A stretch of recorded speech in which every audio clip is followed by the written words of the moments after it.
నాన్న ఈ రోజు నా పుట్టినరోజు బట్టలు కొనివా? పొద్దు నుంచి వ్యాపారం కాదు, ఇప్పుడు ఎలా? సర్లే నాన్న, నువ్వు పో ఇంటికి. సాయంత్రం నేను వచ్చేటప్పుడు ఎత్తుకొని వస్తాను. సరే నాన్న.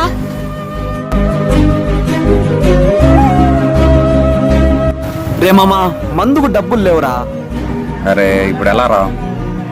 అరే మామ అటు చూడరా. కొట్టేద్దామా? సరే పదరా మామ. అంకుల్ 1000 రూపాయలు చేంజ్ ఇవ్వరా? సరే బాబు, ఇస్తానుండు. రే మామ పదరా. సరే పద. అరే బాబు ఆగండి రే. రే శిలా తీసుకొని డబ్బులు ఇవ్వకుండా పోతుండ్రు రే. అయ్యో నా డబ్బులన్నీ ఎత్తుకోమని రే ఇల్లు. మా కొడుకు బట్టలు ఎట్లా చేయాలా? నువ్వడిగినదే మరువలేక నా గురుతు ఇలా. నాన్న నువ్వు బట్టలు తీసి వదిలే, మా అమ్మ బట్టలు తీసుకొని వచ్చినాడు.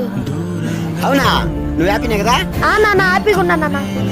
సమాజంలో మంచిగా బతికితే మంచి